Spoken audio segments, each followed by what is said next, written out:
My goodness, guys, what an unbelievable day so far for the stock market. It's almost 3 p.m. on the East Coast, and we have Tesla stock, of course, ripping. It's up almost 10%, as I'm sure you guys have seen, and we have the overall stock market doing pretty well as well. The Russell's up 0.2, S&P's up 0.75%. We have the NASDAQ crushing it, up 1.5%, and we have the Dow Jones up 0.3 as the VIX is down 1.7%. So in this video, we're going to break down the markets like we always do, and we're going to talk about Tesla stock and some other stocks I'm looking at. So sit back, relax, take a sip of your coffee, hit that like button, make sure to subscribe, and get your free stocks from Moomoo, up to 15 stocks from Moomoo, and up to 12 stocks from Webull. All of those are linked down below, guys, and all those links do help out the channel. And with that being said, let's just dive into the video. So before we talk about the markets, let's take a look here at Tesla, which is up a whopping almost 9.5% on the day. And this is actually after it's been up a ton in the past couple of weeks. As you guys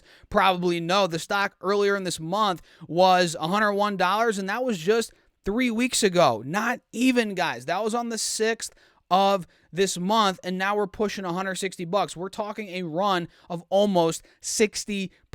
And this is after in December, the stock went down about 45, almost 50%, which is insane. It started off the month in December at right around $200. It went to $100.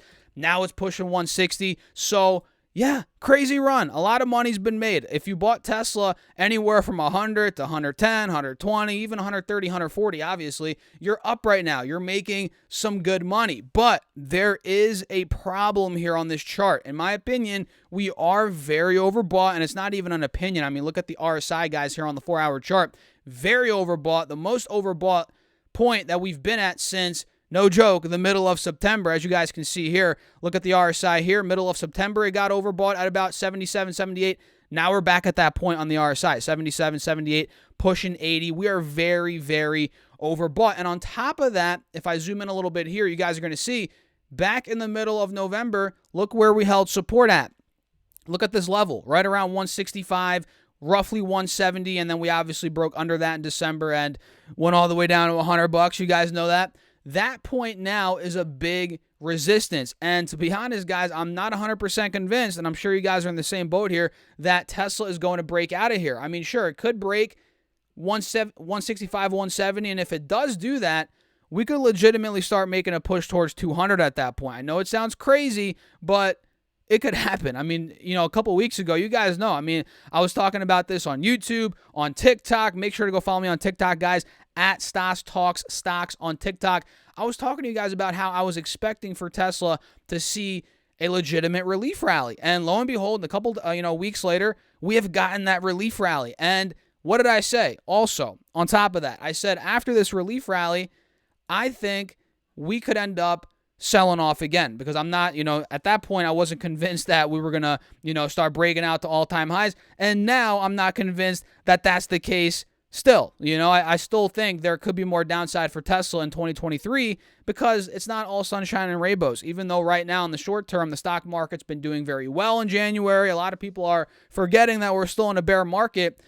But I'm not, and I'm sure a lot of you guys are not forgetting that either. And, technically Tesla is at a point here where historically in the past couple months, we've sold off. That's all. I mean, point blank, simple. That's simple, guys. I mean, that is why I'm being very cautious here. Now, if Tesla does prove me wrong, let's say we break 165, 170, I don't know. But if we do that, we'll see. Then, like I said, we could start making that push to $200. I mean, look at this. If I clear the drawing set, let's get some trend lines going here.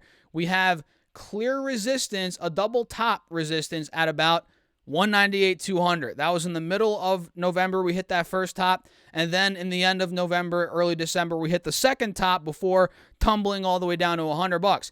That point is where we could go if we break the mid 160s support that we talked about, 165, 170. That is where we are right now pretty much. If we do break that point, we could fill that gap, but I'm not convinced quite yet, not fully convinced quite yet. And for that reason, guys, I'm being very cautious with Tesla. I'm even considering buying, I know it sounds crazy, but buying some puts or maybe hedging a little. Well, I don't really have a big Tesla position. I sold a bunch of Tesla. I mean, I've mentioned this on the channel. I traded it a couple weeks ago on this relief bounce.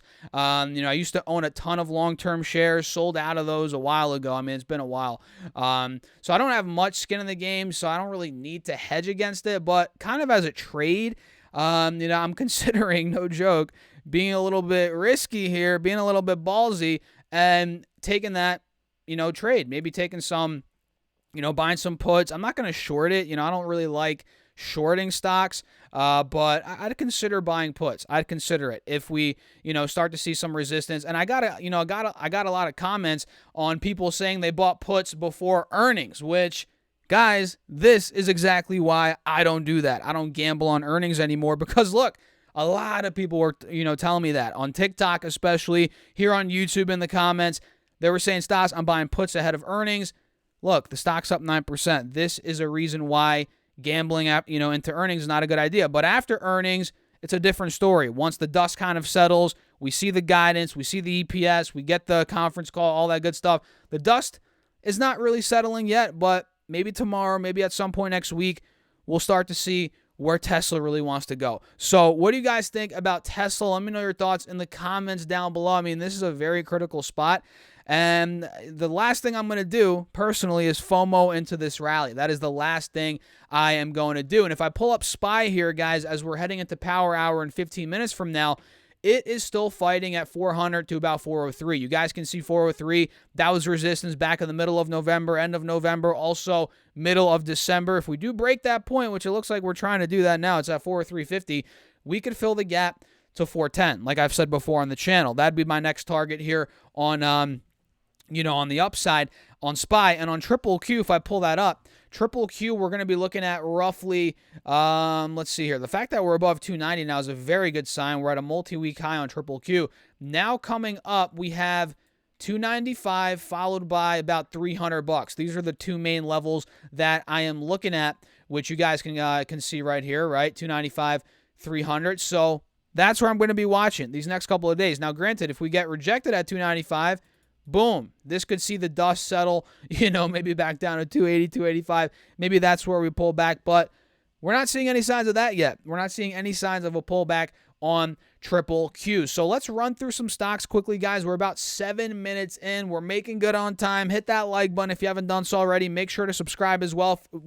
If you're not, for some crazy reason, subscribed already, of course, hit that subscribe button. And look at some of these stocks. We have Mercado Libre today, which I called out weeks ago, when it was trading in this wedge. Look, we completely broke out.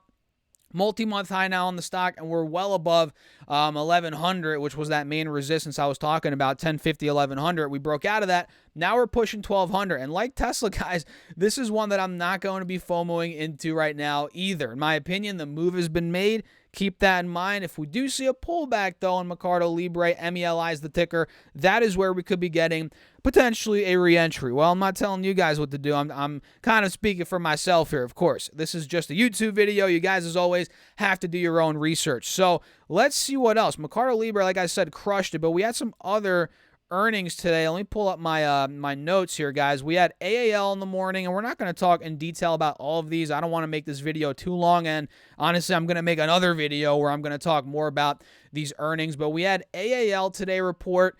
It looks like their stock is up barely, and I mean, this is in a very interesting spot here. The chart looks a little funky, honestly. I mean, what is it going to do here? Does it want to fill the gap back down to $14.75, $15, or is it going to start running towards that high from a couple weeks or roughly 1 week ago, being about $17.50? I don't know. We'll see. AAL is one that I'm looking at here. Let's see what they did very quickly, earnings-wise. Here we go. $1.17 in EPS versus $1.14 estimated on sales of $13.2 billion, which came in line. So they beat EPS. Sales came in line. We also had LUV report. That's Southwest, if you guys didn't know that. LUV ended up doing, let's see here, where are you, LUV? There we go. They missed on adjusted EPS, negative 38 cents versus the negative 9-cent estimate, but sales, well, I was going to say sales beat. Sales did not beat, guys. Sales came in at $6.17 billion versus the $6.19 billion estimated, so they missed EPS, missed on sales. I'm not seeing anything on guidance per se here, but Either way, this stock is in a downtrend. Clearly, we're back under both moving averages here. We put in a lower high, which is not a good sign at all. I am not loving that here on LUV. So for that reason, I am staying away from it. MasterCard, we also had an earnings report today. Let's see what they ended up doing. MasterCard ended up doing 265 versus 258 in EPS. They beat, and sales also beat. 5.82 billion versus 5.79 billion estimated. So double beat there for MasterCard. Let's see here. Anything on guidance? I'm not seeing anything on guidance. When's Visa reporting? Are they tomorrow? Or were they yesterday? Did I miss Visa? Or are they next week? Let me see here. Visa. Oh, they're today after the bell. Perfect. So that's one that we're going to talk about in my next video. So again, make sure to subscribe, guys. Visa's important. We also had Nucor report, which is actually the second most green stock on the watch list right now. It is up 8%, and not to toot my own horn, guys, but this is another one that we called out. If you guys remember, we were talking about it. I know this looks a little sloppy here. Bear with me. But we were talking about it when it was trading right under 155. We had a bit of a cup and handle play out here. Beautiful play out, cup and handle that played out here. And now it's at a point where I wouldn't FOMO into it. You know, it's kind of the move has been made. This is what I was talking about when I was making those videos a couple weeks ago talking about the stock. You know, it looks like we broke out, cup and handle played out. Now we're moving to the top of the channel. So I wouldn't force it. It's way overbought.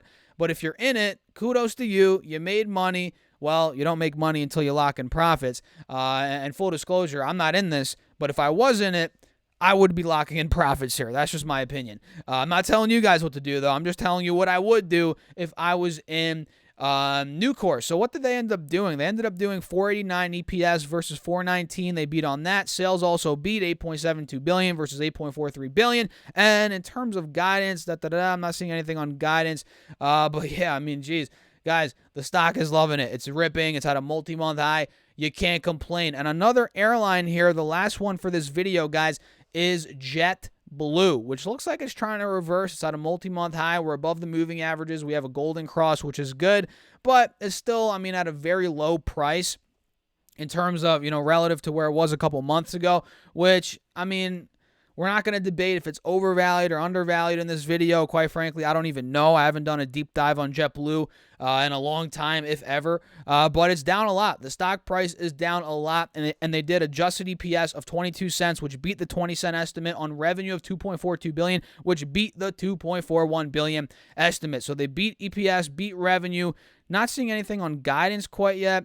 Actually, no. They expect Q1 revenue growth of 28 to 30%, 32% rather.